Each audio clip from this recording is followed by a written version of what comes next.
Want to know what the movers and shakers of New Hampshire's performing arts are thinking? Welcome to New Hampshire Unscripted with your host, Ray Dudley. Okay. All right, I think we're good to go. Tom, good to meet you. Well, nice to meet you, too. Thanks for being here today. You're welcome. It's because somebody suggested that we have you on. Okay. Well, she has good taste. So why don't we start with you talking about who you are, your name, who you are, and then we'll get into this plethora of things which you've done. I was on your IMDb page today. You don't have anything posted on Facebook since like 2016 that I can tell. Well, that's because she posts the stuff on Facebook. I don't. That's my wife we're talking about. So I should have gone to her page. Yeah. So introduce yourself. My name is Tom Seiler. And I've lived in New Hampshire for about 50 years now. Mm-hmm. Born in Key West, of all places. Yeah. I've been here since 62, 3, 4, somewhere in that neighborhood. You've got quite a bibliography. Well, yes, I do. I guess we can blame my mother for that. She put me on stage at the age of 9. I was basically on stage for 50 years and done almost 200 plays. I've written 16 scripts for the movies, done 20 movies, and produced 6. And I spent 4 years on the New Hampshire Film Commission and 2 years as its chairman. And there's the old joke about ask an actor a question and it'll give you his resume, so I just did. Good. Well, I'm fascinated by this.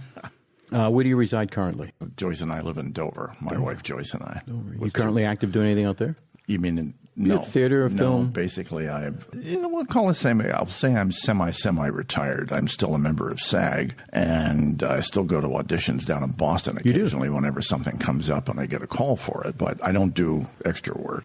Plenty of extra work out there if anybody wants to do that, and some of it's becoming very well paid. Boston used to be the highest extra paid local in the country, and I think they still are. Many years ago, it was $100 a day, and now I think it's even more than that. But I don't do extra work, so I don't care.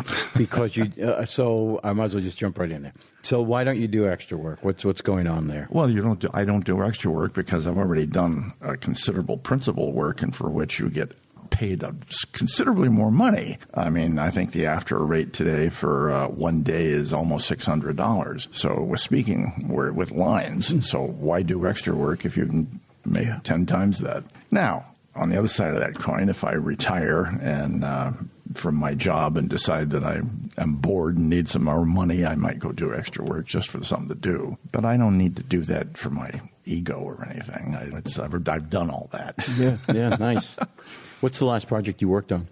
In film, it would have been about 10 years ago. Freddie Catalfo, don't know if you know who he is, an attorney in Dover, who is a prolific filmmaker of shorts. And he's fast on his way to becoming, I think, a pretty successful filmmaker and a screenwriter. He's done a number of scripts that have won a lot of film festivals.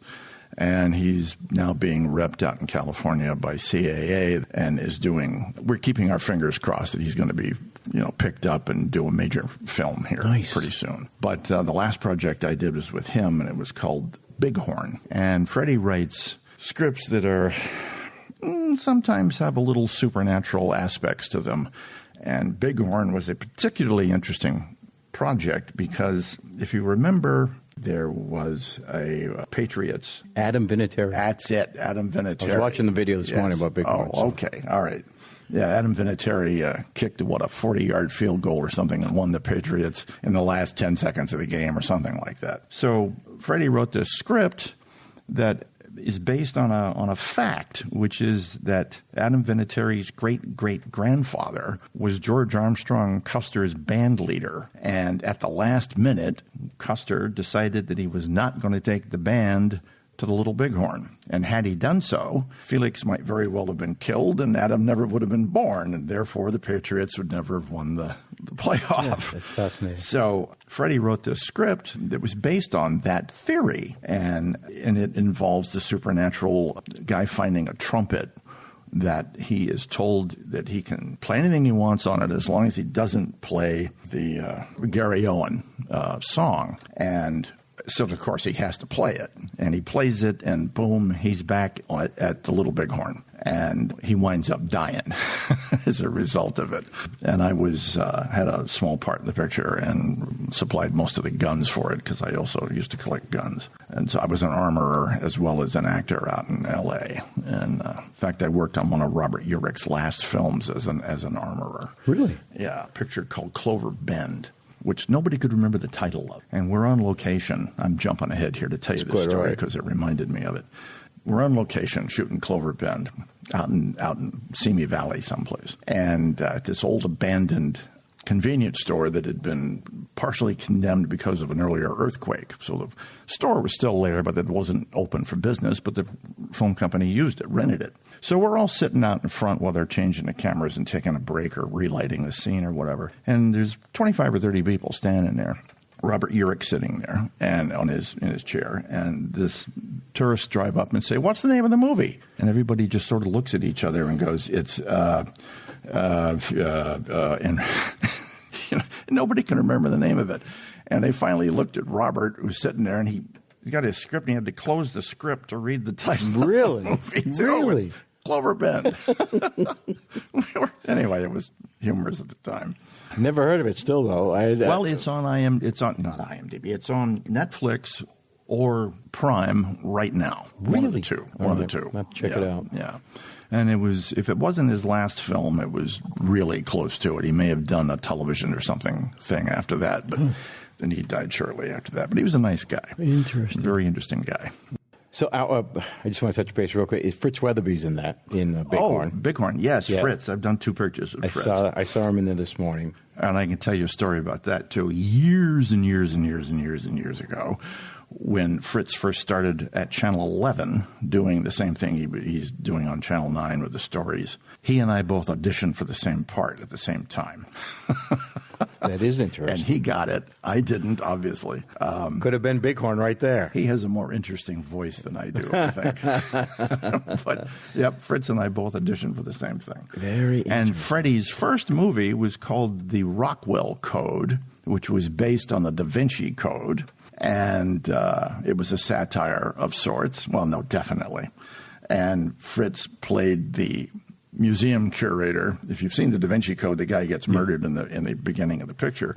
Well, Fritz played the same part. We did the same exact kind of a thing where him running down the hall with all of the art paintings and finally getting killed. And I played the police captain that gets called in, and it was a satire, and a half-hour satire, but it got a great deal of recognition. And I kept telling Freddie that he should send a clip of it to Spielberg, and maybe he would include it in the DVD. But he didn't, but he should have. So let's back up to your, I assume you did stage before you did film?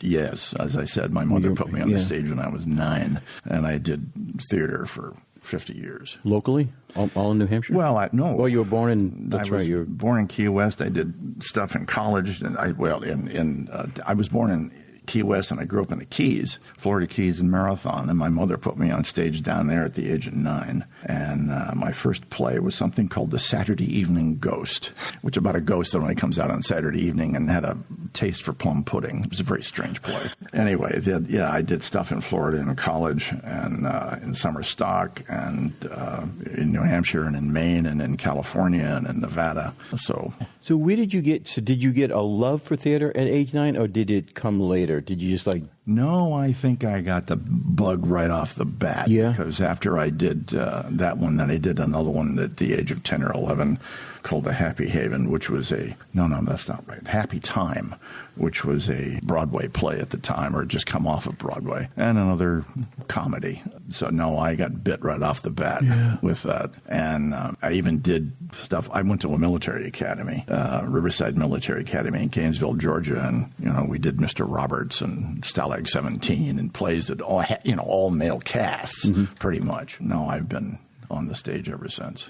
Did you do theater professionally, or has it just always been kind of a background hobby? Well, now that's an interesting question. Professionally, what's the definition of professionally? I was never a member of Actors Equity, but I got paid on occasion to do theater. So if that means professionally, then yes. I did stuff at the Hampton Playhouse, a play called Funny Money, in which all of my lines were in Dutch. Oh, that would be a challenge. So I obviously had to learn it all phonetically. It was the most interesting 50 years could have ever hoped for. And you went to a lot of places and met a lot of people and did a lot of different things. And the natural outgrowth of that is wanting to get into the movies and do a movie or two. And back, I can't remember what year it was, 72, 3, 4, somewhere around there. They were going to make a film at Exeter, Phillips Exeter, of... Well, I can't remember the title of the picture right now. John Irving, I think, wrote the book. Separate Piece. The movie was called A Separate Piece. And I got cast as an extra in that. That was my first film experience. And I remember standing there talking to the guy who was the casting director, who was someone, Lou DeGamo was his name, and reasonably well known in the business. I don't know if he's still alive or not. But, and he said, yeah, if you want to do this, you got to go to L.A., or New York. And I kept looking at New York and looking at L.A. and saying, I ain't going to New York. I'm not a city kind of guy. And L.A.'s, you ever been to L.A.? Never. L.A. is just spread out everywhere. So my wife and I went out to L.A. the first time in 1990 and took our first whack at the movies. I had an agent within 2 weeks, a guy named Zoltan Cosmos. A great name. Yeah, Zoltan Cosmos. Zoldy was a unusual little man, to say the least. And he sent me out on a lot of auditions, but I wasn't SAG at that time. I was just AFTRA, which is the American Federation of Radio and Television Artists. He sent me out on a lot of auditions. And the funny thing about movie auditions is what it boils to, acting talent's a distant third.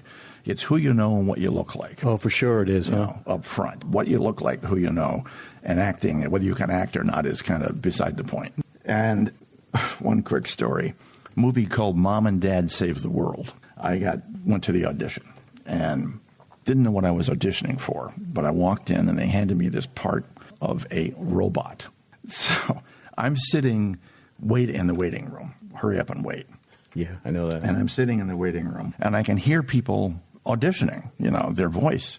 And they're saying, what's wrong? Doing a robotic kind of thing. And I'm sitting there going, I'm not going to do that. And so I get called in, my shot at it. And I go in, and the line was, what's wrong? So I said, what's wrong? Ladies jumping up and down. Oh, my God. The first person that hasn't done this like a robot, can you come back tomorrow? Sure, I can. Are you kidding? I come back the next day, and there's the producer sitting there.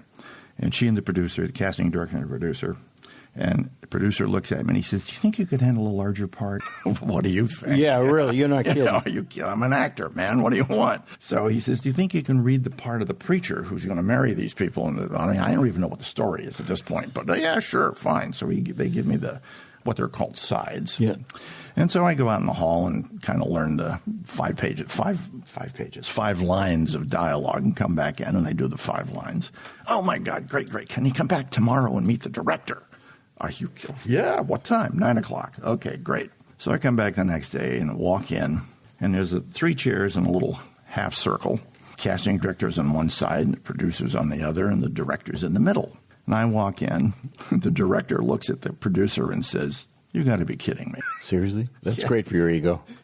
You got to be kidding me. And the casting director says, well, let him read. So I read the part, and the guy went, yeah, right. I'm out the door. That's it. Yeah. That's brutal. So when the movie comes out, Joyce and I go to see it, and there were 2 identical twins playing the parts that I had auditioned for. But that's the luck of... Yeah. Did they really? Look just like me. Oh, my God. And that's... So that's the luck of the draw in Hollywood. Yeah, I know. I had someone tell me one time about auditioning. You can't take it personally because you don't have a clue what they're looking for. No, they don't know what they're looking for either. No, I'm serious. They don't. They don't have any idea what they're looking for until it walks in. And then they hope that whoever looks the part has the ability to do a little acting. The business is rife with people who come out of other professions. Dave Bautista was a wrestler, Right, good point. Arnold. Yeah, The Rock. Right. Yeah, The Rock. These guys turned out to be good actors or certainly decent at what they're playing. You wouldn't want to see Arnold do Hamlet, but they do very well at the parts that they're cast in. History of Hollywood is rife with people that looked great but can't act every once in a while, and there you see them for 5 or 6 pictures, and then they're gone. You never see them again. I remember the early days of Sean Penn. I couldn't stand him. I thought he was a terrible actor. But, over the years, he's morphed. Yeah. Christian Slater, I thought, was the same way. In his young days, I'm like, really? This kid, obviously it was looks because he was terrible.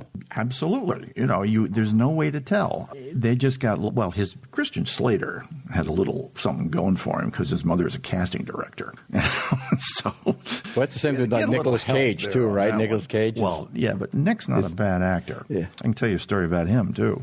I had the opportunity to get hooked up when the second time we went out. We had to come back. Joyce's father had passed away. And the second time we went out, we were there for almost 4 years.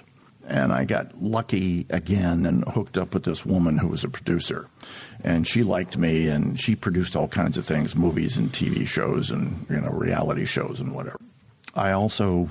We skipped over something. We can come back. We can always come back. I have to throw this in. All right. Because I also spent 10 years in television news as a cameraman. And I worked for CNN for the first 3 years they were on the air, and I worked for Channel 6 up in Portland for 4 or 5 years. So I had my own equipment at that time, and Gloria, this lady I'm talking about, was producing a chocolate show, a cooking show based around chocolate. And so I got involved in helping her produce that, and a little time goes on, and she calls me up one day and she says, we have to go do an interview with Nicolas Cage. I said, great. Why? And she says, well, Sean Connery is going to be given a Life Achievement Award at the Lincoln Center. And he and Nick had done the movie called The Rock together. And Nick wants to do a television video thank you and acknowledgement, to Sean, but he can't because he can't do it in real life because he's making this picture. So we got to go do this interview with him. I said, okay, fine. She'd take about an hour. Great. So we show up on a location where he's shooting, and they show us to his trailer, which is actually a sort of a Greyhound bus converted into, the inside of it is phenomenal. I'll bet. 8 hours later, we're still sitting there because he hasn't had time. Every time he runs in to sit down and say something, and they come out and say, oh, Nick, they need you. And he runs out again. Oh, my God. So 8 hours we sat in his trailer. Wow. And he finally comes in and does the interview and kept apologizing. I'm sorry you guys had to wait. I'm sorry. It's fine. No problem. Yeah, hurry up and wait. We enjoyed some of your booze. It's not a problem. But anyway, Hollywood is an interesting place, to say the least. So would you say you were successful in Hollywood? Did you like the experience out there? Well, I hate California passionately. Oh, you do? Weather's wonderful, but from as far as I'm concerned, it's a police state, basically. I mean, let's put it this way. There's Los Angeles, the city of Los Angeles, and then there's the county of Los Angeles. Oh, I didn't know that. And the county of Los Angeles must have 10 or 15 other small towns in it, Burbank and Studio City and Tarzana and Encino, blah, blah, blah, blah, blah. Each one of them has a police force. And you cross one street, you're gone from one town to the other town. Different rules. Oh, my God. And then there's the county sheriffs, and it's you can't walk. You walk across the street, they'll give you a ticket. It's the old jaywalking thing. Yeah. And some of it is really nitpicky. Mm-hmm. And I know people that wanted to start businesses out there, and you have to go through something like 80 different comply with something like 80 different rules and regulations before you can open your business. It depends on which one of these towns you're in, because each town has their separate rules, and then the county has their separate rules, and the state has their separate rules, and some of them are all the same rule, but you got to comply for each one. It's a pain in the ass. But to answer your question, whether I was successful from my point of view, mm-hmm. I did what I wanted to do. Yeah. I obviously never became a star or anything like that, but I produced 6 movies. I made 20 pictures. I met a lot of fascinating, interesting people. We had a good time. And, if other circumstances had not intervened, I would probably still be there. Really? And I do believe if I'd gone out there when I was in my 20s, I probably would have had a successful career as a character actor. But that's fascinating. I didn't. Yeah. No. But I've had the opportunity to work on almost every lot out there. I've made pictures on Paramount and Warner Brothers and Universal and Sony, and sometimes I made a lot of money and sometimes I didn't. Mm-hmm. I had the great luck to get cast in a Little Caesars National Pizza commercial, which made us a ton of money and was only on the air for like 6 weeks. No kidding. And I know people out there who did regional beer commercials, and it paid them $80,000. Are you kidding me? No. My 6-week commercial paid us about $20,000. My God. You get paid your day rate, $500, $600, whatever it was, I don't remember. And then all the residuals. And I remember the commercial had come out, and it was running on, half a dozen cable and wherever it was, places. And they'd been out for about a week or 2 weeks, and I went out to the mailbox one day, and there was this manila envelope. And I brought the manila envelope in, and Joyce will tell you, opened it up, and checks just kept falling out of it. No kidding. Yeah, so that you can make a lot of money. That's a great trade. That's beautiful. You can make a lot of money if you're lucky. Yeah. And I got lucky in that respect, but anyway. I was down on the set of Daddy's Home 2. And some of the SAG people were there, and some of them decided they would talk to the non-SAG people. Yeah. So they were talking to us and asking us what we're doing. I said, I just done a commercial. And this one SAG gentleman who was really nice said that he had done a commercial for, years ago, for an oil company. Mm-hmm. No, it was for MasterCard, I think. Mm-hmm. And he said he was getting residuals like $40,000 a year. Yep. Just in residuals. And he was lamenting the fact that a lot of that doesn't happen as much anymore. The residuals kind of, they can get a few more non-union people. But well, what happened was, and I think that may have been just fixed just recently, is that the residual contract or the residual agreements only applied to broadcast. It didn't apply to cable. And so all of a sudden the commercials, the advertisers started putting the commercials more on cable because broadcast started declining and cable started picking up, which of course it did. Sure. It has. Right.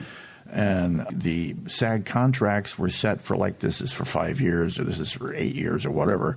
And those contracts had to run out before they could renegotiate them. That's interesting. And now they've started to renegotiate, and you get paid equally or a goodly percentage more than you used to get because you didn't get anything that was on cable. Now you do, but I don't know what the percentages are. That's fascinating. So we're just going to, this is shotgun. Go ahead. I had also heard recently, and I don't know how invested you are still in the state of the industry, but I'd like to hear if you are. But anyway, I was down doing Castle Rock, and there were some SAG folks there who were talking about, they had just gotten, so there's non-union people trying to talk with the union people about whether or not they should be union. Yeah. And the union folks were saying, well, here's the interesting thing. We just renegotiated, so we got more money per job. However, the contracts now say that there's less union jobs. They're going to bring in more non-union people. Right. So we have less work, but we get paid more when we do it. So is that true? Is it? But a lot of the, again, going back to the cable thing, a lot of the, as you now probably see, Netflix, everybody. Yeah, Hulu, Prime, Apple. They're all out there producing their own work. And in the case of the bigger ones like Netflix, a lot of their stuff is union, but not all of it is. And so that's actually correct. There's a lot more work to be had, but less union work to be had. I think that's absolutely true. Think it's a good time to get in the? Is it still a good time? Is it always good to be in the union, or maybe you should? Would you advise people to stay out as long as they can? Rule one of the union is that you have to only do union work. Mm-hmm. Now, in my opinion, I see. There is no reason why anybody should turn down an opportunity to make some money. in my opinion. Now, I understand the reason for rule number 1, because obviously they want the people to hire union contract, and if you're willing to do it for non-union, then what's the point of the union ultimately? But I don't. If someone is at a entry level, they happen to be SAG. Somehow they manage to get in. And somebody comes along, SAG doesn't know who the hell you are. They're just accepting your twice a year union dues. Right. But when you start to get up there and develop a name, well, then, you probably should just stick with the union. Now, Christopher Mitchum, Robert Mitchum's son, of course, he's probably older than I am now, but he stepped out of the union some years ago, quite famously so, because he was offered a 3 or 4 picture deal in Italy and a 2 or 3 picture deal in Hong Kong that was non-union, but it was going to pay him a lot of money. And he said, why should I turn this down? I can't afford to turn this down. I got my family to feed, and I'm not getting anything here, but I got these people over here who are going to give me X number of bucks. So he did that and got a lot of criticism for it. But his point of view is I got to support my family. I'm an actor. This is what I do. Right. So why should I turn it down? And then the union came up with this plan where you can petition to do just exactly that, to step out of the union. You still have to pay your union dues, but you're no longer required to follow the rules. Interesting. In other countries. Oh.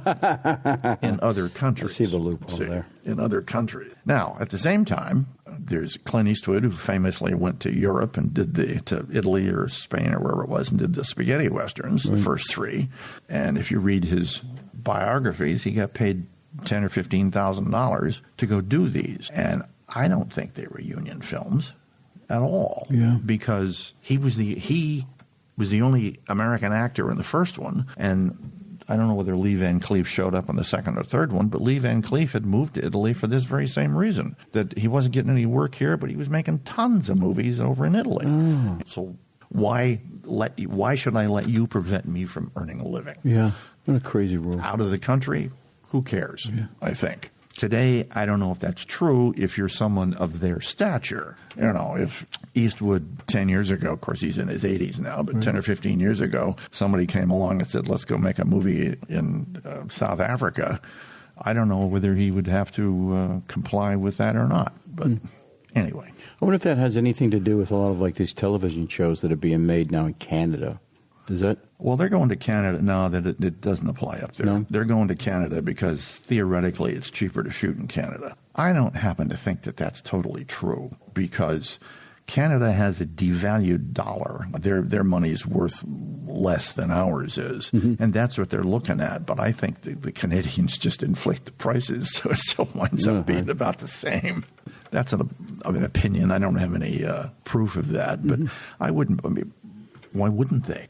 Yeah, right. Why wouldn't they? But at the same time, there are a lot of studios have built studios, sound stages up in Vancouver and in Toronto, and those places, and so they're going up there to make them. And a lot of the American actors that we think are American actors are really Canadian actors. The people who were born in Canada came down here. William Shatner being the prime example, and there's quite a few others. John Vernon. I don't know if you know who John Vernon was. Yep. I had the great luck to have him cast in my first film that I produced. What? My first picture that I wrote and produced in L.A. Was a Western called Stage Ghost. It's not the original title. It was originally called Adobe Station, but I let the distributors talk me into changing it. I never should have done that. I saw the trailer this morning. Yeah, well, but I personally happen to think that even though it may not be a great movie, it had a great cast because I had Bill Sanderson from the Newhart Show, my brother Daryl and my other brother Daryl. And I had Terry Moore, who goes all the way back to the early studio days. And I had John Vernon and Edward Albert. It was Eddie Albert's son, but Edward's done 90 films. And Christopher Atkins from the Blue Lagoon. And I had a pretty good cast in that picture. And Dana Barron from the young lady from the National Lampoon Vacation series played the daughter in those. And I had a pretty damn good cast, and Stephen Furst directed it from Stephen Furst of Animal House. played Flounder in Animal House. I did 3 pictures with Steve. No kidding. Did 4 pictures with Chris and Chris Atkins. And nice people, nice guys. And even though, as I said, it may not have been a great movie, we had a good time making it. Yeah. Did many of them end up on DVD or they're all on DVD? They are, huh? Yeah, they're all on DVD, except for one film that I produced along with a man named Terry Wiseman back here down in Nashua called Developing Sheldon. Terry wrote the script, and it won the 2nd or 3rd New Hampshire Film Expo Best Picture. And for reasons that I've never quite understood, Terry never made a distribution deal that I'm aware of for this picture. And I think it was a pretty good movie. It didn't have anybody in it that anybody's ever heard of, but it was a pretty good movie, I think. And I think it was probably one of the better ones that I've produced. And they're better ones I've even been involved with directly. And he just, I don't know why, he didn't make a deal. So looking at the mechanics of a lot of these things, did you enjoy producing? Is that, if you had your choice, would you rather act? You would, yeah, well, I get that. You see, if you're going to make a movie, I don't care how big the picture is. One of the things, the little 20, 30-minute movies I've done with Freddie or, any other film, making a movie is like going to war. No, that's not a joke. It really is. It's like going to war. The only difference is you're probably not going to get killed making the movie. Because you have to have transportation, you have to have food, you have to have costumes, you have to have housing, you have to have all of the equipment necessary to make the picture, and you have to move all of this from location to location to location to location. Good point. And you have to feed 150 people every day. It's like going to war. Really. That's a good analogy now that I think of it. And when I was on the Film Commission, I made the analogy that the movie business is the only business on the planet that uses everything else that we as human beings have created. Now think about that for a minute. It uses everything. There's nothing you can name that has not been replicated in a movie. From a nuclear bomb to a glass of water.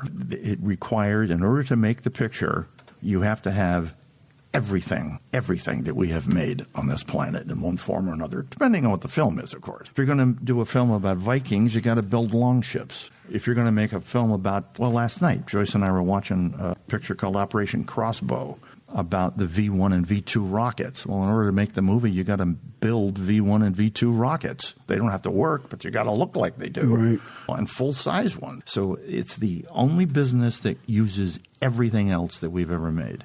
You got to do a naval picture, you got to have Navy ships. You got to find all fighter planes, everything. So do you still have a love for film? Yes. I'm juxtaposing that to the stage, kind of, more or less. Well, let's put it this way. Making movies as an actor is a damn sight easier than doing stage stuff, because you got to know the entire script night after night after night after night, whereas in making a movie, you only got to know 2 or 3 pages of dialogue. And even then, you probably have very short lines, 2 or 3 lines, because long dialogue scenes usually don't work on movies or in movies. Every once in a while, if you're going to do Shakespeare, you're going to have dialogue, but that's a different setup. Yeah. That's completely different. So as an actor, it's a hell of a lot easier to make movies. And it's a lot more fun, because on a stage, you're basically locked in right there. That's where you are. And in a movie, you can be anywhere. If you're going to do a Western, you're out riding around in stagecoaches and horses and, shooting guns, and it's you're playing cowboys and Indians as you did when you were a kid. So from my point of view, making movies is a lot easier. Yeah. And that's one of the reasons why I have essentially retired from the stage, is that I'm 70. And I can't guarantee that I can remember all the lines anymore. I know the feeling. I really do. But the interesting part of that is stuff that I did 20 years ago, I still remember some of that. I don't know if I can remember new stuff today. I have a friend that I did theater with in college, and honest to God, to this day, he can still recite lines from things that we had done, and he'll do my lines, and I'll say, "What was I in that play? I don't recall being in that play." Oh. He's like, oh, no, no, we did it together, and I'm like, oh. Oh, hey, I've, as I said earlier, I've done almost 200 shows, and there are times when I'm watching something and I can, I did that show. Completely forgot about it, I did that show 30 years ago, 50 years ago, 40 or whatever it was. So you had all these wonderful connections in the film industry. You knew all these people. You were moving through the industry, and then you stopped. Well, I stopped for very personal reasons, which I'll tell you. I'm not secrets. I was diagnosed with cancer. Oh, I'm sorry to hear that. Well, don't be, because I'm here. I know. I was going to say, obviously you're here, so it must have worked out. No, I was diagnosed with bladder cancer, and I wound up having 14 operations. And then I was diagnosed right after that with kidney cancer, and I lost my left kidney and half of my bladder. So that put a stop to it, because it took me 4 years to recover from all of this.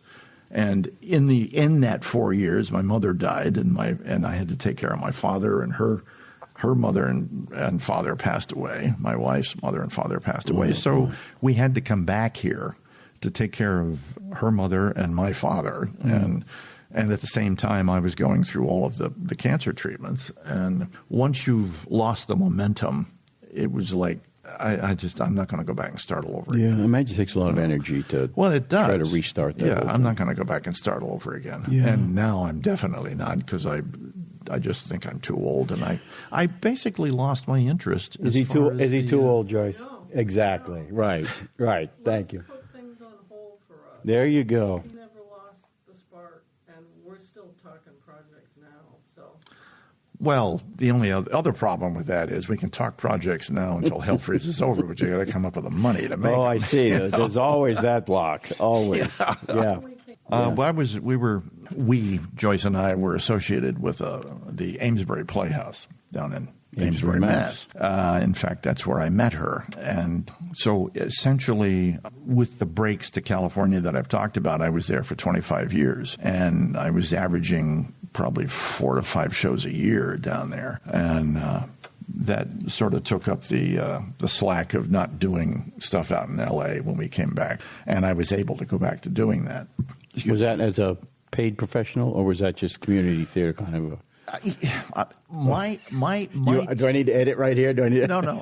My take on this was, Joyce will disagree with me on this, and maybe some other people will as well, but there was a core group of actors at the Amesbury Playhouse that the way I described them we were professional in our approach and amateur in our standing, because I will put some of those people up as actors against any actors I know anywhere on the planet. Mark Nichols is a superb actor. Jim Manclark is a superb actor.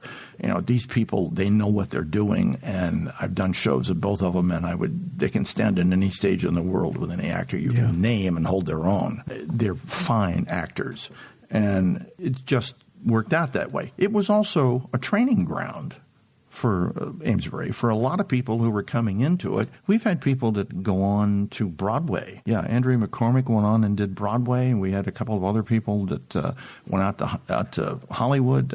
So it's a training ground for them, and for those of us who stayed, it was a lot of fun, and it certainly kept your hand in to do shows on a regular basis. And it was something to do. I wouldn't pass it up.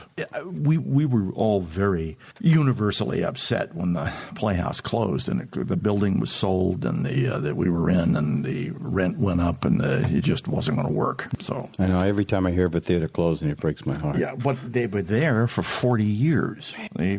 Joyce was painting scenery when she was 12 or 14 or something, there. And it was a great place to do it and to learn how to do it. Have they replaced it with anything down there? No.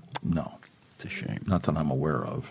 And if they had, I think we'd know about it. No, there's still a core group of us actors who get together and we play trivia once a week down at Michael's Harborside for money. We play trivia for money. So you prefer pro gamblers. I get it. Yes. I get it. We're pro trivia people. I know you were on the New Hampshire Film Bureau. I don't remember who it was that asked me to join the Film Commission. I just don't remember that. That was about 15 years ago. But I was appointed, I guess, after my name was put forth by Jeannie Shaheen when she was governor, and then reappointed by Benson. I was reappointed by Benson and then again by Lynch.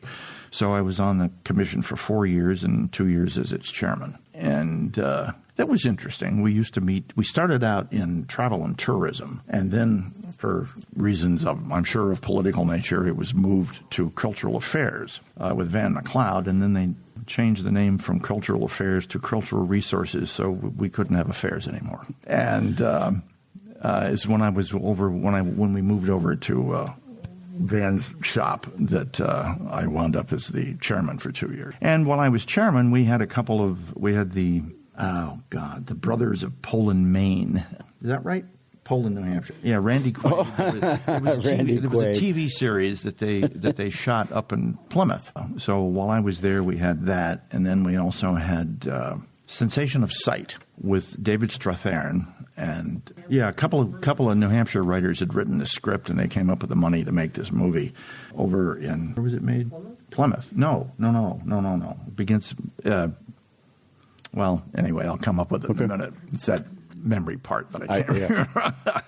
But it had David Strathairn, and it had Ian Somerhalder, and who's a young man who's on his way up, and some other people. And when I was the chairman, and so we did have a few projects that were going on, but getting movies to shoot in New Hampshire is a problem, because we don't offer the incentives that other states do, like Massachusetts does. Or Georgia. Or any of those other states. Right. I mean, I think New Mexico will give you $100,000 in cash, plus all of the tax breaks and everything else. We don't give them anything. There were a couple of apocryphal stories. I don't know if it's, completely true or not, about long before I was involved. Yet Steven Spielberg called up, and he needed a old resort hotel like the Wentworth of the Mount Washington for something he was going to make. And they sent him a couple of brochures. That was it. And he called a few other places that had the same kind of hotels, and one out in Michigan. And they flew him out first class, gave him a limo, put him up, took him around, showed him the places, and that's where he wound up making the movie. I think it was. Go figure. I think it was Somewhere in Time with Christopher Reeves. I think that was the name of the movie. But it needed to have an old hotel like the Wentworth, one of those old resort hotel types. And we just don't do anything like that. And I can sort of understand it because we're not a rich state. We don't have that much money, But on the other side of that coin, the amount of money that a film company, an A-list film company, is going to bring in is going to more than make up for what you offer them in incentives. I mean, it's not at all unusual to hear that some movie company comes into town and they're there for a month and they drop $2 million. And hotel and food and rental cars and the whole bit, I agree with you. And when I was down, I had this discussion with someone not long ago. When I was down in Lawrence, Mass., and I was just playing an extra in Daddy's Home 2. Mm-hmm. You've got Mel Gibson, you've got Mark Wahlberg, you've got John Lithgow. Right, so they bring in all these A-listers. It's being filmed at the Showcase Cinema down there, and 300 extras. Showcase Cinema, where is it? In Lawrence, Mass. I did a film at the Showcase Cinema. Did you really? It's my first. You go ahead and tell your story. So it's basically turned into a movie lot. With all the trailers for all these people and the 300 extras who would come in a day and having to spend their money somewhere in Massachusetts, right? Right. So, of course, all the electricity's coming from Massachusetts, all the food's coming from Massachusetts, it's being catered. And I had this argument, so I said, well, are you kidding me? Mm-hmm. We don't see the value of bringing a company like that into New Hampshire for some reason? Are you out of your mind? Absolutely. And that's just one. That was one I was on. Yeah. Castle Rock's down there right now filming all day long for months. Yeah, exactly. Adam Sandler's down there. He's from New Hampshire. He's filming down there right now. Well, I saw that look. We might have to get into that. But it's the same thing. All this money's just going down there, right? Yes. And staying there. Absolutely. If I want to work as a New Hampshire resident, I'm going down there. I'm going to spend my gas down there. I'm going to put my tolls down there. I'm going to buy my food down there. And you're going to pay your taxes. Exactly right. Too. Exactly right. Yeah. We on the Film Commission, we didn't have anything to say about it, of course, but we would keep making these recommendations, and the word that always came back was, well, we can't afford it. And on the commission were, I think there were 10 people. Don't quote me on that. Some of them were state reps. Some of them were senators. And Senator Johnson, we've got more than one Senator Johnson, and I'm afraid it's okay. I don't remember which one's which. But he used to sit next to me, and he would agree with all of this. But he would agree with it, but then he would say, we're never going to get it through the legislature. They won't come up with the money. I mean, the obvious reality of this is that we should be doing it, but we're not. So there's nothing we can do about it. I find it ironic that we have so many film festivals in our state, and here we are not bringing in any films. Well, yeah, I can tell you a summary about that. Please do. Enlighten me. New Hampshire Film Expo, which is about to start, I think, here next month in Portsmouth or later this month, started out down in Londonderry. I didn't know that. 3 young guys put it together, and I don't remember whether they called us or we found out about it or something, but the very first festival, the very first night, my film Stagecoach opened it, the very first night. Now, this was right after 9/11, immediately thereafter 9/11. And so... You mean like that month after, not like a year later? No, I mean like the week later or a few days later. Oh, my God. And so we had... The picture is going to open the festival, and there's also going to be a candlelight vigil outside. So there's 10 people watching the movie and 100 people outside the candlelight festival. So nobody saw the picture. But that's beside the point. I understood that completely. But then they were down there for 3 years, I think 3 years, and that's where Terry and I won the best picture for developing Sheldon, and then they moved it to Portsmouth. And there's 3 young men that started it, and Dan Hanna is the only one that I can remember at the moment. Dan Hanna went on to work, I think, for Adam Sandler's outfit in L.A. and Happy Madison. Yeah. And then Nicole Gregg, who is the daughter-in-law of Judd Gregg, became involved in putting it together in Portsmouth. I don't know if she's still involved with that or not, but I would say that a large percentage of the success of that goes to her credit, because she sort of made it, she broadened it, she knew more about the advertising of it and brought in more films, and it's now become a relatively important film festival. It's fascinating to go out and see it. Yeah, and I was again on the commission at one point down there, and I had the great privilege of sitting in on a couple of the panels and for judging panels, and as well as a couple of the teaching panels on making relatively low budget movies. You don't need millions of dollars to make a movie. I mean, you may need $100,000. But that's a lot easier to come up with than I think than Sure. 100 million. So I sat in on some panels a few times on how to make low budget movies, and it was a great privilege, and I was happy to do it, and still would be happy to do it. And but I think that a lot of the success of the expo now goes to Nicole from those early years. Yes. Yeah. I don't know who runs it now. I haven't been to one in years. Yeah. I think I'm about to have somebody in from there next month or later this month. Good, you should. Yeah. Well, I would love to find out more. But again, that's all for the smaller independent filmmakers for the most part, right? Well, no, yes and no. But I mean, to define smaller and independent, I mean, today by Hollywood standards, anything under $6 or $8 million is low budget. But you can make a pretty good movie for $5, $6, $7 million. You don't need $100 million to make a movie. And besides, a lot of that goes to your stars. A lot of that money. You're paying Mel Gibson $20 million to make the picture. And then you throw in 2 or 3 other big names. Half the damn budget goes out the door just to take care of them. Yeah, I had a friend, Scott Millette. I don't know if you know him. He's out in Portsmouth, or was. And we did a short little trailer kind of ish thing, but he ended up using the Halloween parade out in Portsmouth as background. Talk about free. We sat back and watched it later. I mean, you couldn't pay to have all those extras on set. Absolutely true. I mean, the cops, fire trucks, all there. And we were just weaving in and out of the crowd filming. It was a brilliant idea. Well, like I said, I spent 10 years in television news, and I've shot more parades than you can shake a stick at. Yeah, you're absolutely correct. And I happen to know one filmmaker who shall remain nameless for the time being, who has done exactly that. He's gone out and shot a lot of new stuff legitimately and edited whatever it was. And because a news story is, 90 seconds, and you go out and shoot 5 or 10 minutes to get the 90 seconds, and he saves that and has used the extra footage and the other projects that he's got going. That's brilliant. So he doesn't have to go out and reshoot it. Not to pay anybody. Sure. That's quite an archive. Fires, things like that. We had a fire years ago. I worked at Channel 6 from 1983 to 88 or 89, something like that. And we had a fire in one of the mills up there. And it looked like those footages you see from the Blitz in World War II or the bombings of Germany, the huge goddamn building collapsing. And why not? Great footage. Great footage.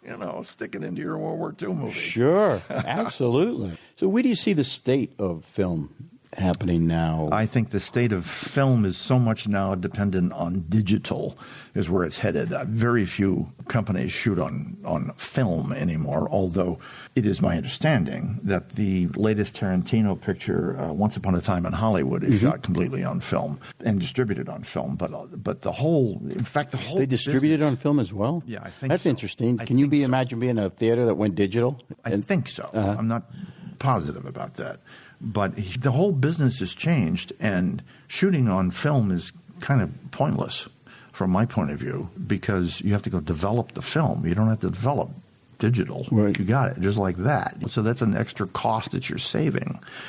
And it's easier to edit. You can edit on this thing. You can edit on a computer right here. You don't need a flatbed editing or a Moviola to edit on anymore. And you don't have film hanging in strips, for 40 feet. It is so much easier. Everything every film I made, we did digitally. And there's a process called film look that will change. Video can be kind of flat, and film look will give it a little more depth to it. Most people can't tell the damn difference anyway. And we've got generations now, 2 generations of people have been looking at video, so they don't care one way or the other. It's kind of, is it in color? Is it in focus? Can I hear what they're saying? That's the important part. But there are still filmmakers who think that film is the only way to go.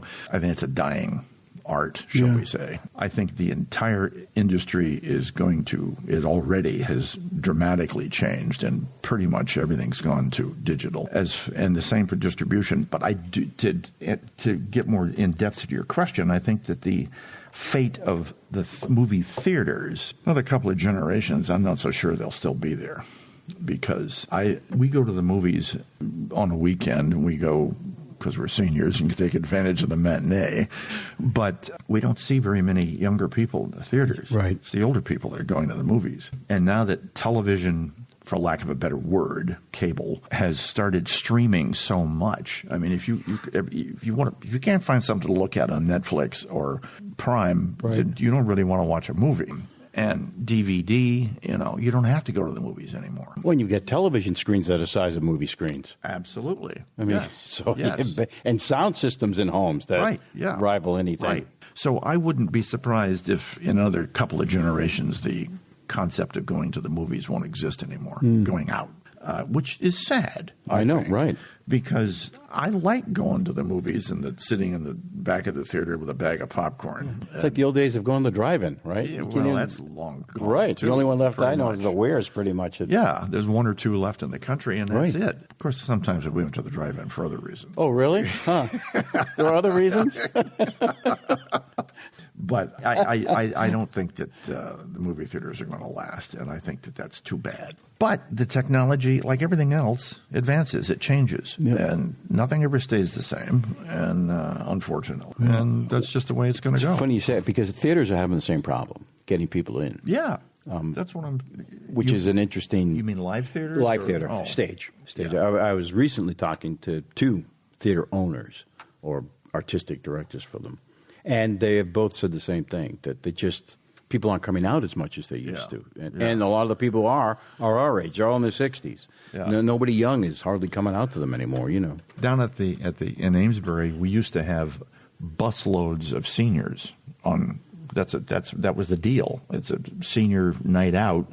There'd be 60s, 100 people would come in. This was a dinner theater, I might add. They'd come in, they'd have dinner and see a show, and they were all 60 years old, 55, 60 years old plus, and great audiences. They loved the shows, but we seldom had younger people. In spite of the fact that I said that the building was sold and the rent couldn't be maintained, I kind of think we probably would have closed anyway for this very same reason that we're talking about, because we had less and less numbers in the audience. 25 years ago, opening night, we'd have 200-300 people. And then as years progressed, it was less and less and less. With the exception, if you were doing a holiday-themed show like Dracula. I did Dracula 13 years in a row, and we always had hundreds of people, show up, and especially on Halloween. They'd come in a costume, and it was an event. And then Christmas time, I don't know how many times we did A Christmas Carol, and same thing. And if we do musicals, pretty much you sell out for the musical. And every once in a while, there would be a comedy that would have, for lack of a better word, a theme to it that would draw people. Bless Me, Father. It's a Catholic-themed comedy, two priests on stage kind of a thing. In a town of French-Irish Catholics, they're going to come see it, like Manchester or Amesbury or whatever those, all of those towns around here, that's where they were built on. But pretty much I agree with you. I would love to go more often with my wife. But you're talking $70, $80 before any dinner? Right. I mean, my God. Absolutely true. I mean, I haven't gone to a show. I've never gone to a show in New York, but I can't imagine paying the prices that you would pay down there and trying to make a night out of it. Well, I've only seen one show in New York, and that was many years ago. Do you remember the actor Gary Merrill? He was Betty Davis's last husband. I'm saying no, but Gary had a 40-year career, and he was a friend of mine, and he said that he had the bad luck to make his two classic films up front in the beginning and not toward the end. You must have seen 12 O'Clock High. Yes. And All About Eve. Yes. Well, in All About Eve, he's the guy that plays Betty Davis's boyfriend / husband. In 12 O'Clock High, he's the colonel that Gregory Peck replaces. So, as I said, he had the bad luck. Anyway, point is, he was a friend of mine. He lived in Falmouth Foreside, Maine. And he was on Broadway in a play called Mornings at 7. And he said, why don't you come see it? Bring your wife, first wife. And we did. And the tickets, this is 35 years ago, 40 years ago. And the tickets back then were like $50 to go to the show. But, of course, we got in for nothing. But we still had to cough up for the hotel room in New York, which wasn't cheap. No, it's an event to go. Yeah. That's the only Broadway show I've ever seen. I have friends who go all the time. Well, I don't know how they do it, but they go all the time. And I've said to them, one of the reasons I don't go is just the thought of going to New York City intimidates me. Oh, I would. Yes. I have no clue how I'd get there. I don't know what I would do when I did get there. I don't know. Do I take a bus, a trolley? Do I drive? Do I park? I don't know. I just stay home now. We went down a few years ago to audition for... What was that show, Joyce? Yeah, the Who Wants to Be a Millionaire? What? Yeah, we went down and auditioned for Who Wants. Why not? What the hell? We took the train down to, I guess, Grand Central Station, and then took a cab to the studio. I don't remember which studio it was, ABC, I think. Yeah, took a cab to ABC, and we went in and auditioned for the show. But in order to audition for the show, you have to play the game, and we didn't make it. But it was fun. Oh, I can imagine it would have been. When I was in L.A., I auditioned for Jeopardy, and wow, there were 70 of us that auditioned for Jeopardy, and only 3 people were picked because you have to take the test, and you have to play a game, answer the questions, and you can't miss a single one. And if you do, you're out. Wow. Yeah. And you had Is that right? Yeah, you had 10 seconds to respond. 10 seconds. Well, that'll call the herd real fast. Yeah, it did. Yeah, me included. Out the door. Did you ever get a chance to audition for any big name movies that you're like, God dang, I was so close? Yeah. We were just talking about this on the way down. The one that Sandra Bullock did back here, Proposal. Yeah. I had auditioned for that, and I got called back twice, but didn't get the part. And it was a somewhat, it wasn't a huge part, but it was a good part of one of the businessmen that she was dealing with in the context of the story. And it had 2 or 3 scenes, and I would have loved to have done that. Yeah. You know, why not? I know. Why not? Through Boston Casting. I love Boston Casting. Most of everything I've ever gotten has come out of them. And I mentioned to you I did a movie at the Showcase Cinema. The first thing I ever did through Boston Casting, and it was a industrial about, and this didn't make any sense to me, it still doesn't, but it was a 20-minute industrial movie about how movie theaters handle independent filmmakers' movies. And it was a walkthrough. I played the filmmaker, and there was this other guy who was the theater manager or whatever. Well, when we take your movie and we go here and we put it on the machine, and this is how we do this, and this is where we put it when we're done with it, and then this is what we do when we ship it back to you, and it was all of this whole thing. And it was about a 20-minute industrial educational film for young independent filmmakers, and I'm going, what's the point of that? Because they needed to know, I guess, right? Yeah, I guess. It got me my SAG card. Oh, it did? Yeah, it got me my SAG card, so that was fine with me. All right, well, that's good.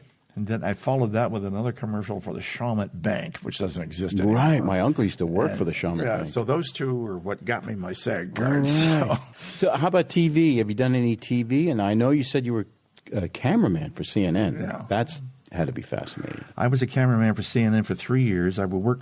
A guy named Harvey Sanders and I. Harvey owned a company in Dover called CIE, Commercial Industrial Educational, CIE Films. And he had a long career in working for what used to be called the ITNA, the Independent Television News Service. And so when CNN went on the air, he gets this call because the guy that used to work for ITNA was now one of the assignment editors for CNN. And we went to work for them 2 weeks after they started. And the first thing we did was the America's Cup down in Newport. Sweet. What a gig that must have been. Flying around in a helicopter, watching a boat race. It's like watching grass grow. You can't tell that the boat's moving, you know. And I worked for them for 3 years, and we went everywhere. That was probably the best job I ever had in my life, because the news business, because it's completely, you never know what you're going to be doing from one day to the next. Where were you based out of? Here. Oh, you were? Yeah.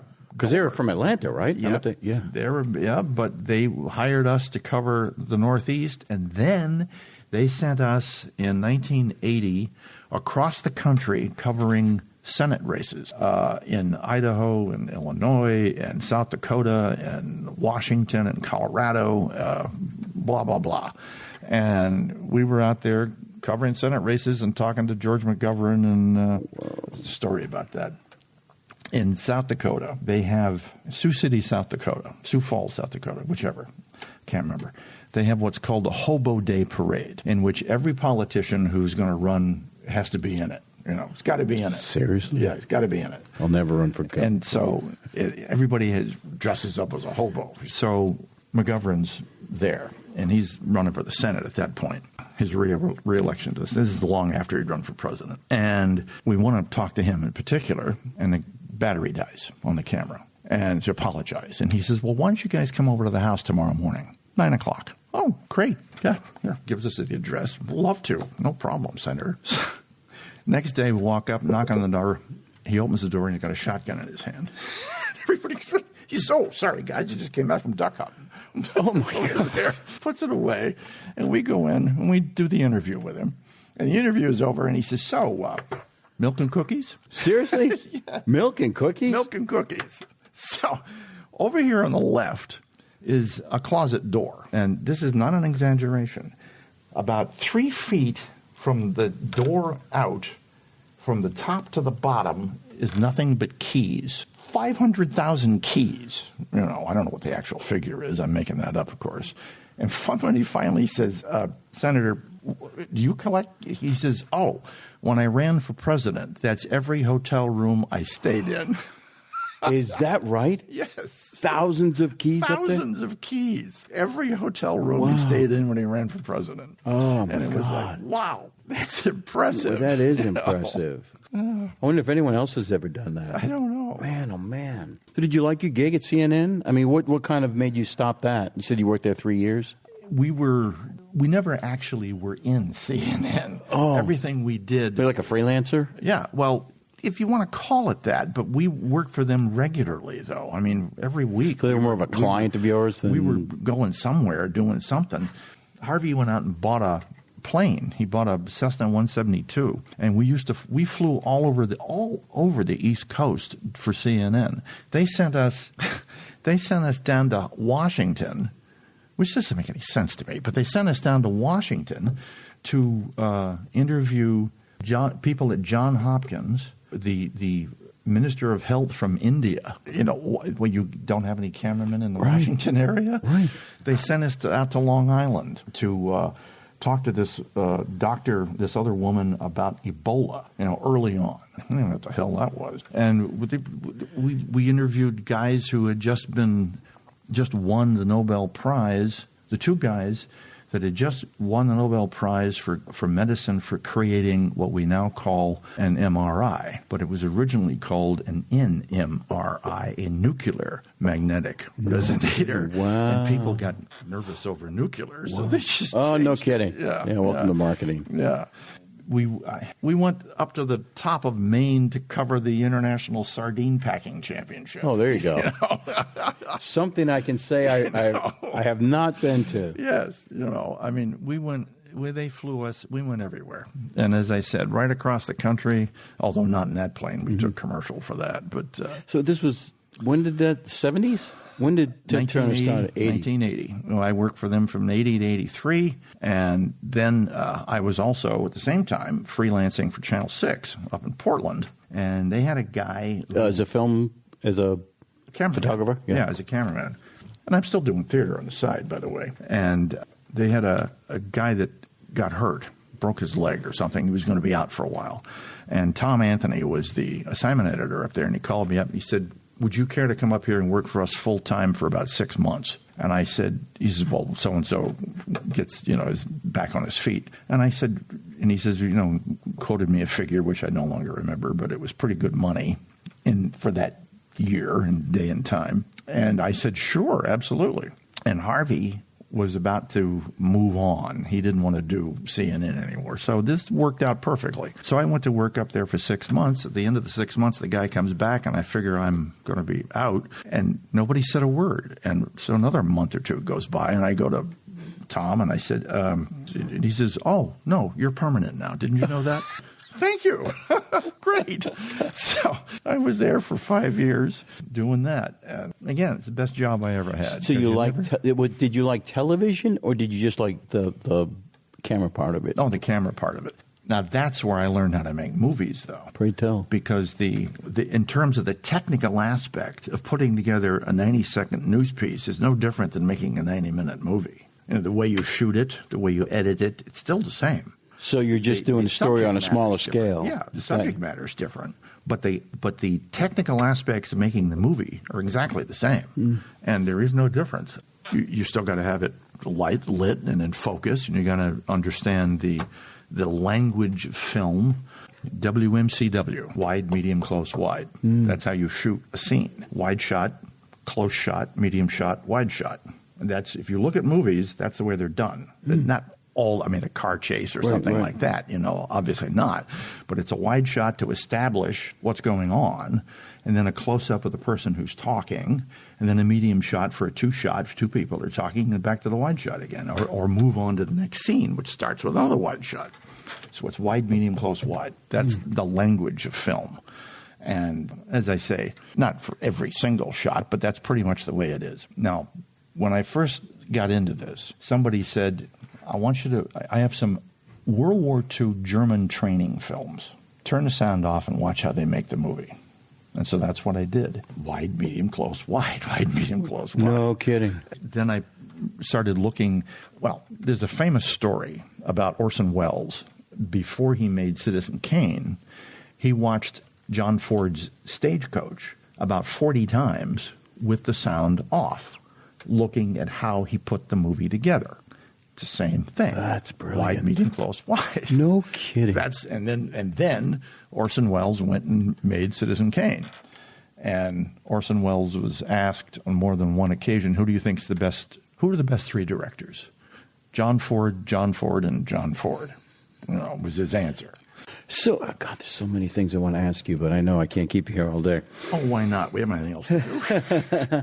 Only been here an hour. So, if you had the chance, would you do that again? Would you be a cameraman again? Or are you like, okay, I did it, been there, I flushed it out? Well, as far as being in the news business, the answer is no, for one reason only. I'm too damn old. Now, that's true in this particular case because it can be pretty demanding physically. Now, granted, the size of the equipment's different. But when I started, we had a 40-pound recorder we were shooting 3/4-inch tape. So we had a 40-pound recorder on this shoulder and a 25-pound camera over here. And you're out climbing around fires and plane crashes and going through the woods looking for lost kids. And I can't do that anymore. Yeah. I can't do that anymore. But if it was to make a movie where I don't have to lug all that shit around, sure. Yeah, the technology's changed so much. Yes, and now the cameras are so much smaller. Right. Of course. I mean, I saw the gentleman when we came in that had walked out of the room down there, and he had that nice little camera. Yeah. I assume that thing probably shoots as well, if not better, than the ones that we had 30 years ago, 40 years ago. I saw a friend of mine has, and I know nothing about photography. So all I know is he had 3 orb size that would sit on tripods, all running off Bluetooth to his telephone. And he could see, never moving, he could see all 3 shots on his phone. That thing right there probably takes pictures as good, if not better, than the ones that we had. Back That's crazy then. when you think about it. Well, right? We didn't know what pixels were. Right. Right. And the cameras that I were using were tube cameras. You had 3 tubes in the camera, and the camera was about that big. They had 3 tubes in the camera, red, blue, green, to create color. Well, they don't do that anymore. Right. So the whole thing has changed completely. Oh, God, yes. Oh, that was somewhat of a disaster. We made Stagecoach, and we were going to have an industry-invited audience with the intention of maybe selling it. And so it's a digital film. So Paramount had to go out and buy a digital projector. They didn't have one. And we were the first one. No kidding. Yeah. So the reason I say it was a disaster is because the guy running the digital projector didn't quite know how to do it. Oh, man. And so he didn't close down the framing right. The aspect, the ratio was off. And so there's the microphone, there's a ladder. Oh, no kidding. Oh, no kidding. Oh, Christ. And we had... Oh, that's terrible. We had a guy from Japan who was there to buy movies, and it was like, oh, shit. Hell. Oh, my God. That's heartbreaking. Yes, it was. And we had 2 showings, and Gloria, the lady I mentioned earlier who would produce the picture for me, she's railing on the guy, fix it. I don't know how. Oh, where's the manual? We got to read the manual. Where's the manual? On that cusp of film versus Yeah. digital, Just on that switch over. Oh, my God. This was 2000, Joyce? 2000, yeah. I took that and another film that we made to the Cannes Film Festival. And we sold not a vast number of countries, but we sold some countries, and we made some money on it. But nothing like what we should have been able to. He drops the name Cannes just like that. Yeah, we went out. So now I have to ask you about that. So when was that? That would have been 2001. Yeah, it was. Yeah? The spring of 2001. Is April, it May. crazy like it looks like it would be? Yes, it is. Yeah. And my French is awful. Okay. I think it sounds like croissant, but that's not right. The Crosette, I think there's something like that, is the area that encompasses the film area. And there is a huge building that's been built there that's the Palais de Palace of film.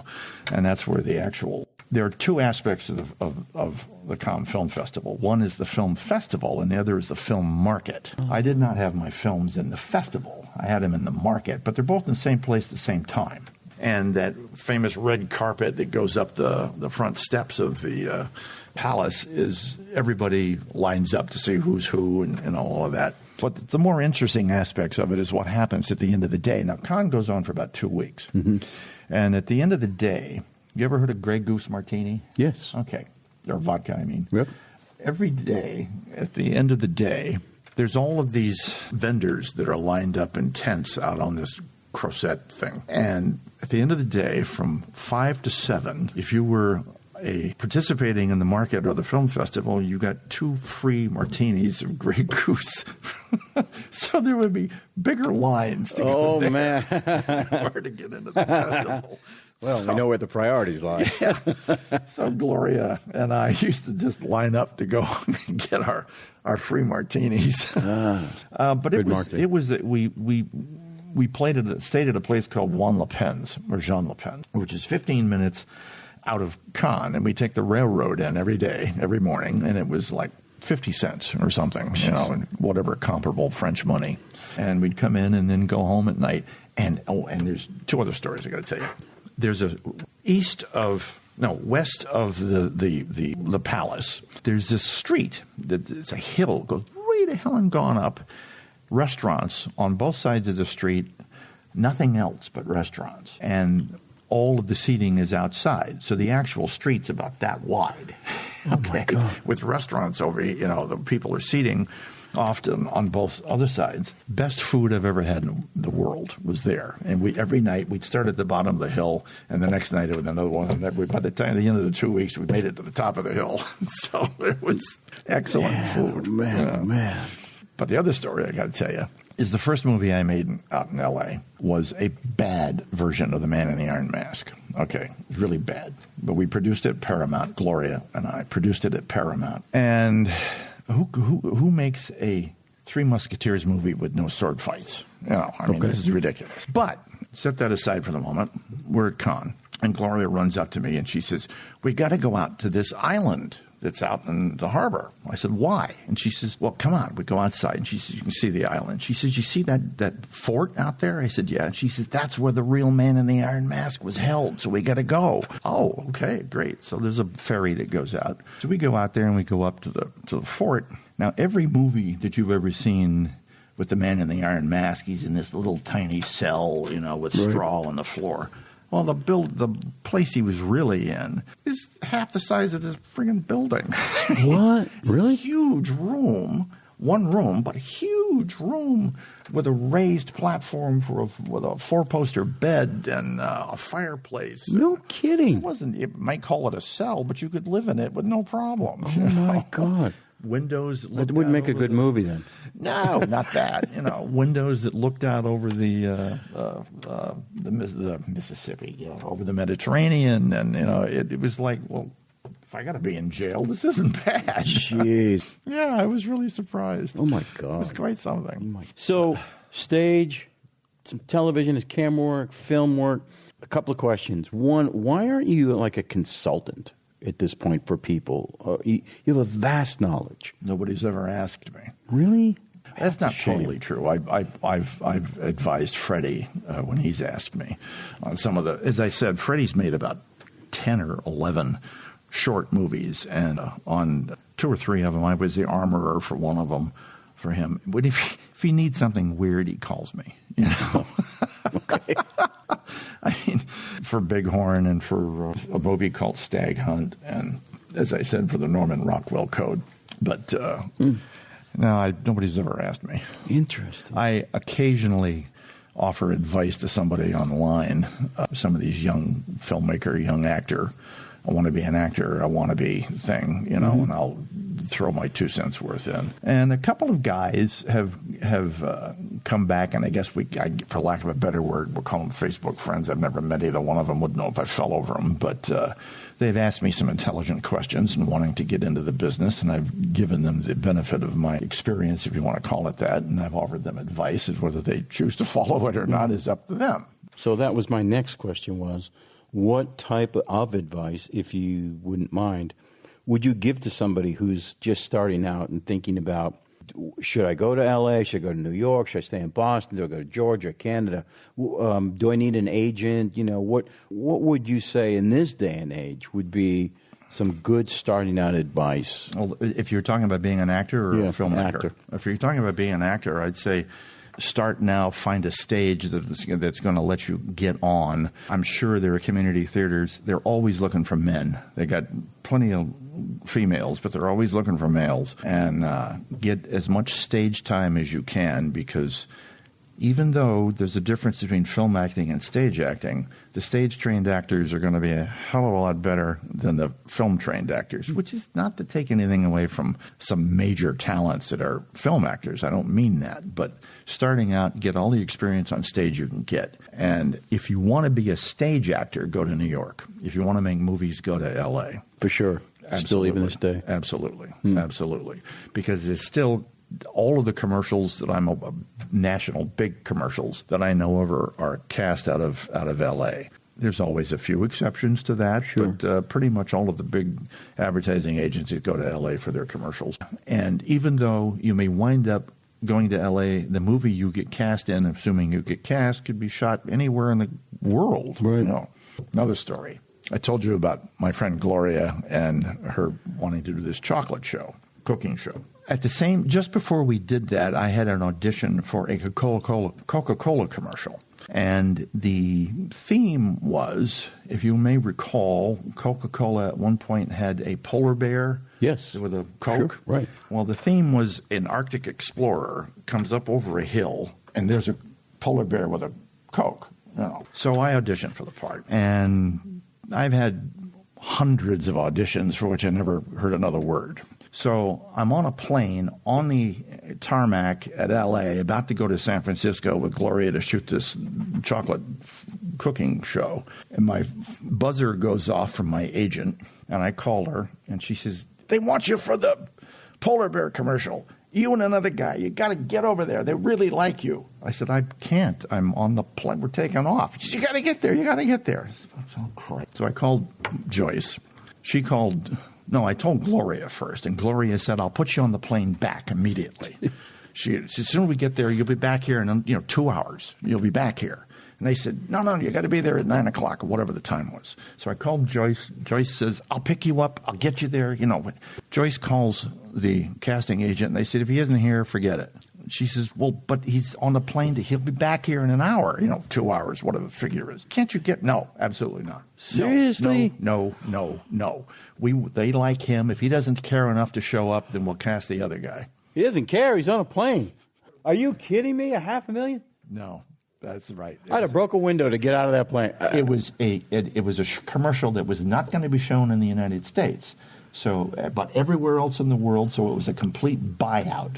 So we're going to give you this money for unlimited showings. Oh, my God. I was ready to... That'll keep you awake at night. It did. Oh, my God. That's terrible. Yes. But that's the nature of the business. So, wow. As I said, if you want to get want to do commercials, go to L.A. Because you have no idea what's possible. Okay. We had a young man that we cast in Developing Sheldon, Ryan Gall. Yeah, Ryan Gall. And he made the picture. He's a pretty good actor, good-looking young guy.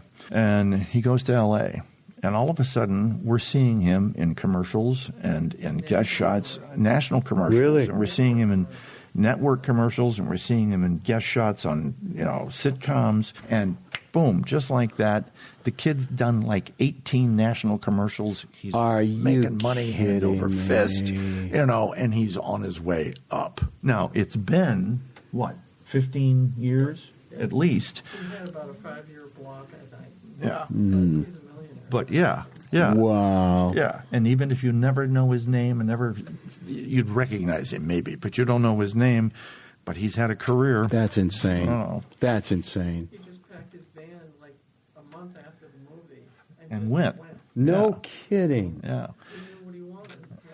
Wow. Now, but isn't there a certain amount of luck involved in that? Are you kidding? Yeah. Yes. There's a huge amount. Right, because I don't want to give anybody a false idea that you're just going to go out and start making commercials. No, there's a huge amount of luck in that. And I think it was Richard Burton has famously said there are probably 10 people that he could name that had the same talent he had, the same looks that he had, the same voice, not the same voice, but, a good voice, good presence. Nobody knows who they are. they've been acting for 40 years, and here's Richard Burton, and here they are. And he said any one of them could be me because they don't have anything I don't have. You know, they have everything that I have, and they're just haven't made it. And it is very much, as I said in the beginning, it's who you know and what you look like. And who you know is actually more important. I've been cast in 3 movies because of who I knew, not because of anything I did. The last A-list picture I did was in Alabama. Gloria was one of the producers, called me up and said, got a part, come on down. So I went down to Monroeville, Alabama for a movie called Heaven's Fall, playing opposite Timothy Hutton.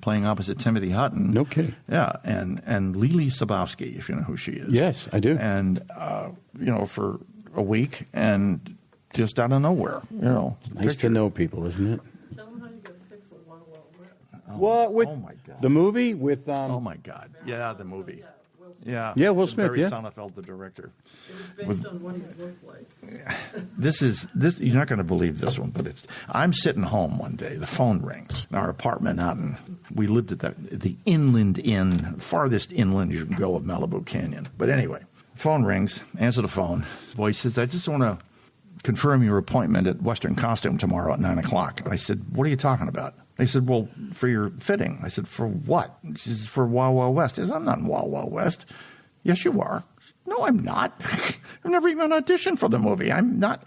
"Your agent didn't call you?" "No." What are you talking about?" So I hung up the phone, called the agent. Agent says, "God, I'm sorry, Tom. I've been so tied up I didn't get a chance to get back to you. Barry Sonnenfeld was going through headshots, and he picked you for a part in this picture." I said, "I never even auditioned." She says, "It's what you look like. It's not what you're." Okay. So I go to, next morning, I show up at Western Costume, and I cannot remember her name, but the woman who won the Academy Award for costuming Titanic, that's it, Deborah Scott, was standing there, and I walk in, and she says, "Oh, Mr. Seiler, we've been waiting for you." Seriously? Oh, my God. And she says, so 3 little Mexican ladies attack me and measure everything in sight, and for a period tuxedo. She says, "Come back tomorrow, we'll have it for you." Okay. So I come back the next day, and she dresses me, make sure everything fits and looks good. And she's, putting the ascot on and all this other stuff. And she says, "Now you know where you're going." I said, "Nobody's told me a damn thing here." And she says, "No? Your agent?" I said, "No." I said, "Where's this thing being shot?" And she says, "Warner Brothers." I said, "Oh, okay, great." She says, she grabs her cell phone, calls my agent, and says, "Oh, okay. Be at such and such a gate at Warner Brothers tomorrow morning at 6:30, and somebody will meet you." Okay, fine. Oh, my God. So oh, my God. I get there, and my name's on the list. The guy says, "Oh, Mr. Seiler, come on in." They don't know me from a hole in the ground. And there's a guy with a golf cart waiting to take me to the sound stage, stage 23. So we get to stage 23, and like everything else in this business, it's hurry up and wait. It's probably 6:30, 6:45 the time 11 o'clock, they come out, and me and a herd of other extras go in. Barry Sonnenfeld's the director, the guy that did Men in Black, cleaves his way through this crowd and says, Mr. Seiler, right here." Seriously? I'm dead serious. Right here, camera's there. You're the camera. Right here. And he says, "You know your line?" "What line?" No kidding. Oh, what my line? God. And he He's says, a fire agent. Calls the first AD over, and he says, the guy's got this. He says, "It's hang 'em. I think I can handle that. Pretty sure I can handle it.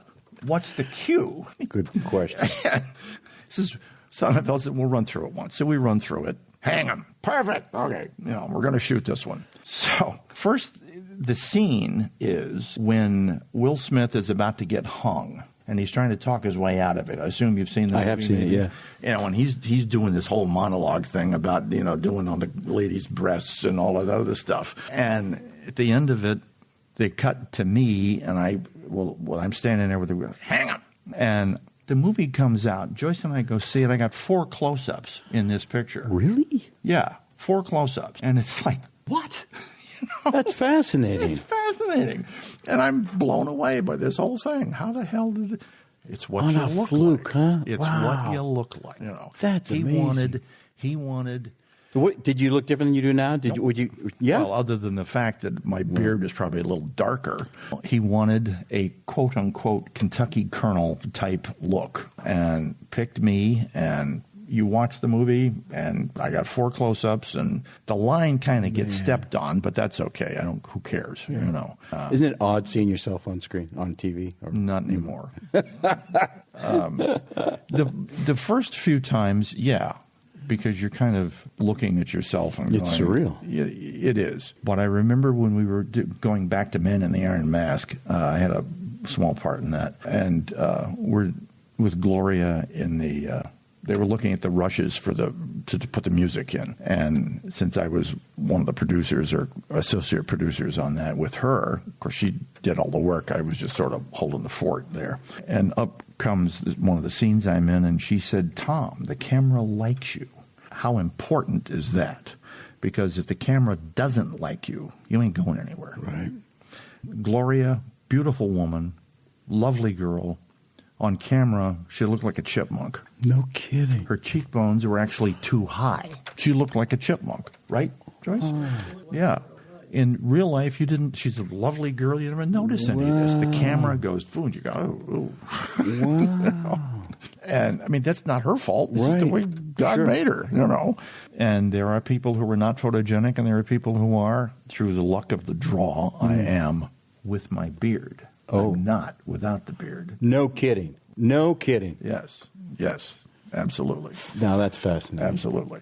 And who knows? Yeah. Who knows?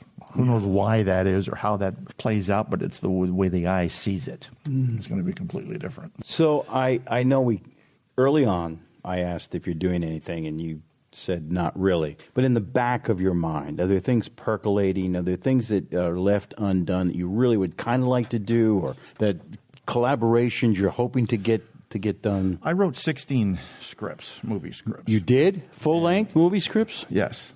I've written 16, actually 17. I've adapted a couple for other people. I've written 16 scripts, and there are 2 or 3 movies that if I won the Powerball, I'd make tomorrow, that I wrote that I would like to see done. But I'm not holding my breath on that. Yeah. And that's another side of this business, is that if you write, it's easier to get an acting agent than it is to get a script representation agent.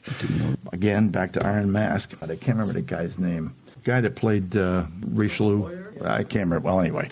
Yeah, he was a literary agent, a friend of his was a story all by itself. That he was English, Robert something. I can't remember his name. Anyway, he had come to America as a young man and got a job at MGM in the story department. And his job had been to go down at the end of the day and collect all of the script writings that had been done and bring them up to the office so that people at the office could check and see if the script writers were writing the scripts they were supposed to be writing. And so he had worked his way up from that to the head of MGM's foreign office over in England, and was somewhat of importance, and then decided that he'd rather be an agent. And so he had Henry Fonda and James Stewart and Robert Mitchum and all these people as his clientele. And then as the years went on, he was getting older, obviously, or we all do, and decided that it was easier to represent writers. So he became a literary agent. And I worked with him making this movie and knew that he was a literary agent. And I had never asked anybody for anything when I was out there, ever. And I finally said, you're a fool not to at least ask. So I asked him. I said, I have a script. Would you be willing to read it? He went, I was waiting for that. Man. Kind of a thing. But we sort of become, I won't say friends, but certainly acquaintances. Mm-hmm.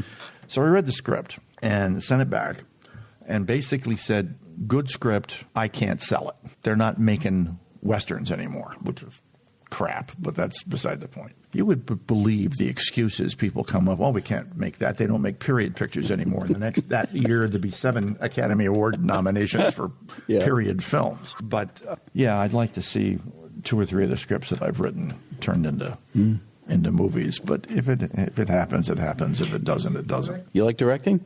I've only directed one film. The very first film that I ever made back here, I directed it. And I think I didn't know what I was doing. when I made that. It was a picture called Barrington Oak. It was a short made in 1975, a 45-minute movie. I didn't know what I was doing. Today, I think I would do it a lot better and have a better handle on the directing. When I see Steve first, Steve is now passed on. He was a good friend. We did 3 pictures together, as I said, and I liked him. I've been to his house. He's come and stayed with us. I mean, I liked the man, and he directed 2 of the films that I wrote. And I'm not taking anything away from Steve at all, and I'm not criticizing him, but the director has a different vision. And you're supposed to bow to the director's vision, I guess is the best way to put that. And this Hollywood story is rife with legends of writers who didn't agree and got replaced. Mm-hmm. Right. You know, even though but it has to be hard because what you've put down on paper has come from you. Yeah. You have definitely a certain vision of what. And the writer's the one that created it in the first place. Right. But if it doesn't conform to what the director thinks it should be, there's dozens of, hundreds of stories of the writers getting replaced. He got paid, he's been paid for his work, he's bought his script, and blah, blah, blah, and maybe he's going to get residuals. But he doesn't have anything more to say about it, about how it's made. I had to do that with Steve, and Joyce thinks I was wrong. But it was a learning experience. Yeah. We did one titled "The Murder," which we shot actually in Massachusetts, shot down in Salisbury. Yeah, Salisbury Beach and Amesbury, blah, blah, blah, with Christopher Atkins and Maureen McCormick, Marsha, Brady Bunch. And Steve directed that, and I had co-written it with someone else, and I wound up having to produce it through the girl who was the actual producer for the movie. It was her money. The second day of the shoot, they were removing a generator, about a 2-ton generator, and the generator came loose from the car. And as they were in a parking lot, and the generator starts rolling towards this Mercedes, and she tries to stop it and got her hand crushed. Oh, my God. So her brother comes back. We're all standing around because we're supposed to be making a move, to the next scene, location rather. And the director, her brother comes back and walks up to me and he says, "Well, you're going to have to produce the rest of this picture." And I said, "What are you talking about?" He says, "Well, Cindy just got her hand crushed and she's in the hospital." And I said, "Oh, Christ. I don't even know where we're supposed to go." Oh, my God. But trial by fire. Yeah. But anyway, we got the thing made. And again, Steve was directing. And again, it conformed to his vision, the way he thought things should look. I'm not saying he's right. I'm not saying he's wrong. But it wouldn't have been what I would have done. Yeah. Well, you could end up with a totally different product then. Yeah, in absolutely. the end. Yes, you can. I mean, totally different. Absolutely. Absolutely. Just made on the bones of what somebody had written. Absolutely. That'd be disheartening. See, the original title of my film, Stage Ghost, was Adobe Station, and it was supposed to be more out in the desert. Well, we didn't wind up anywhere near the desert, And then they came along and said, "Oh, you can't use Adobe because that won't translate into some, like German and other. So you got to change the title." Okay. I'm literally driving across the top of Arizona or New Mexico, and I get this call. They're editing the film up in Toronto, and I get this call saying, "You got to change the title." Oh, my word. No kidding. So you got about a phone call to think about it, and they said, "Well, how about Stage Ghost?" Because did you say you watched the? I did. I saw the trailer this morning. The stagecoach shows up with nobody in it, kind of a thing. So I said, "Okay, fine." Man, oh man, oh man. So it's all compromise. Automatically, if you're going to make a movie, you're going to compromise. Even if you're the director, the producer, you're putting up all the money, you're still going to have to compromise. Jeez. At some point, for some reason. Another story about Steven Spielberg making Schindler's List. They're in Poland shooting in the concentration camp, and Nazis who were in concentration camps wore a specific kind of uniform. They got there, and Spielberg's going, "Where's the uniforms?" And they said, "Well, we didn't have the budget for it." "Why the hell didn't you tell me? We're here now." So we had to compromise and put them in more conventional uniforms. How do you not tell Steven Spielberg? That's a true story. Oh my God. It had to be one of those, you tell him. No, you tell him. You tell him. Yeah, and it never gets done. Yeah. Oh, my God. We didn't have the budget. What? You did tell me this 2 months ago? He couldn't have come up with the money. Of course he could have, but nobody told him. So he had to compromise. Well, I don't want to let you go without you having some bit that you're like, before I die, someone needs to hear this. Or not a confession, but, just some life thing that you might want to give to anybody who... No, I think that if you want to be a filmmaker... Well, another name dropper. Charlton Heston said that making movies is the only art form in which the artist can probably not afford his own materials. If you want to be a writer, that's interesting. Paper and a pencil. If you want to be an artist, it's canvas and a little paint and a brush. So however, today, it's still going to cost you a little money. What you really need is a camera, and that's it. If you want to go out and make a movie, documentary, feature film, I don't want to call it feature, but a dramatic film. What you really need today is just basically a camera and some common sense, because those things don't even need lights anymore sometimes. Good point. They can shoot in such low light, and the only thing you then need to do is figure out wide, medium, close, wide, and stick to the language of film. So you don't need millions of dollars. You don't need $100,000. You don't even need $10,000. You can, whatever the cost of the camera is, and get your friends together and write a script, pencil and paper, and go out and make whatever it is you want to make. And you can edit it on your computer and put it into a film festival, and you never know what's going to happen. The Blair Witch Project is a perfect example. That movie was made for like $20,000 or something ridiculous, and it made $8 million or more. Oh, more. Spurned a sequel. Right. So anything is possible. And changed the industry to boot, the way things were done at the time. Yes, because it became a Blair Witch Project is essentially a documentary about what happened, and you never actually see anything either. Right. So they didn't have to go out and make a monster. That's right. It's all in the mind, and it's how it's done, and it's how it's shown. But anyway, the point is, you don't need vast amounts of money to make a film. You just need the inspiration and a little money to come up with a camera and tell a good story. Right. And there are people who are making movies on credit cards. You got a couple of $1,000s on a credit card, 2 or 3 credit cards, but they're doing it. There's a picture on either Netflix or again Amazon that is advertised as having been made for $17,000, and that they sold it for $35,000, so they got their money back. Man, that's not bad. No, not 100% return. Yeah. George, did I get all the good stories out of him? Does he have anything left in him? Yeah, I'll bet he does.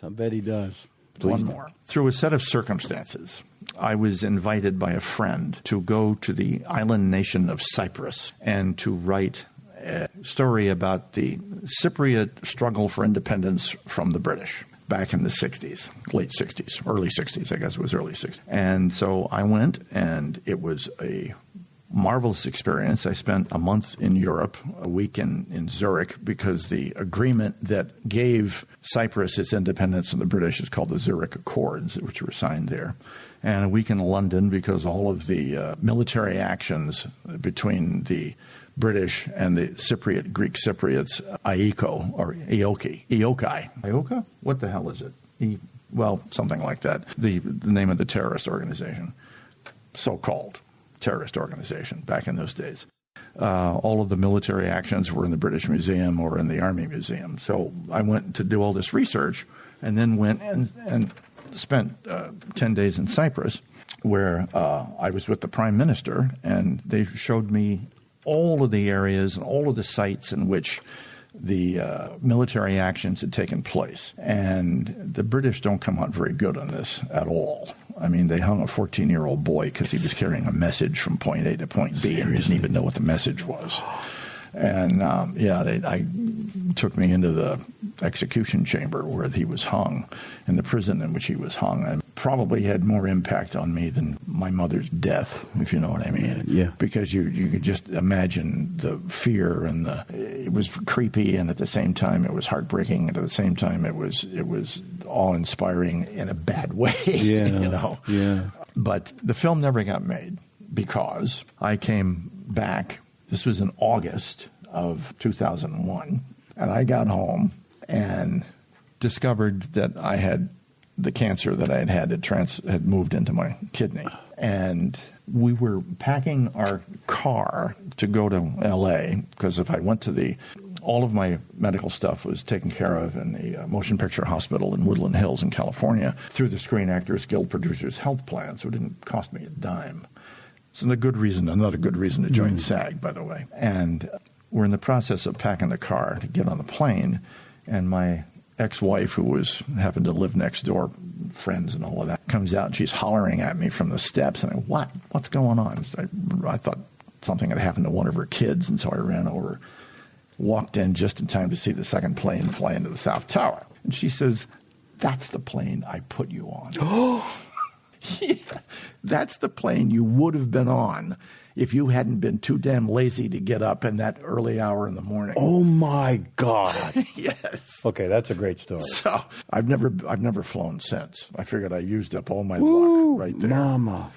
Anyway, rest of the story, blah blah blah. About I got to go to California and my kidney, blah blah blah. Then I find out that the prime minister, who was the movement behind making this film, had come down with prostate cancer and he'd resigned. So nothing ever happened. Well, his project was doomed. No, but it was a wonderful experience. Wow. And going out and spending that time on Cyprus and being taken around and meeting. They had a party one night for 3,000 people with one table.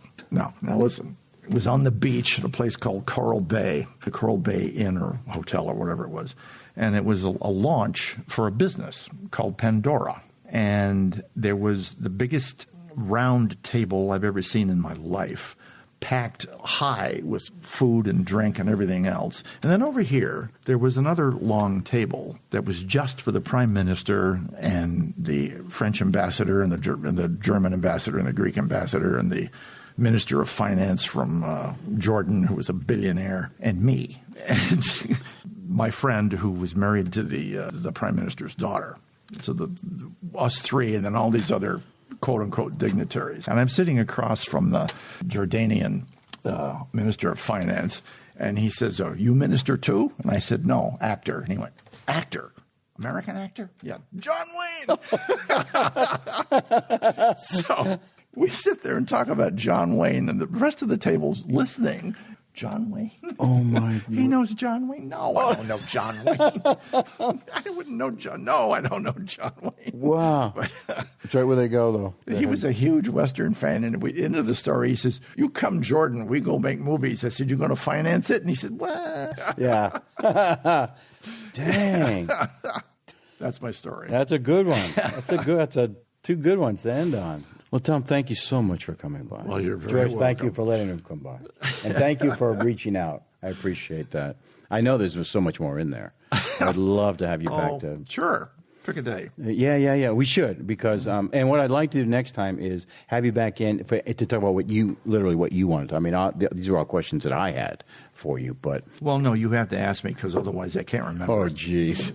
Well, we'll just bring Joyce back. She'll just keep prompting you to say things. Okay. All right, my friend. Thank you so much. And there you go. Another great one in the tank. That one's going off to the memorial. Have a great day.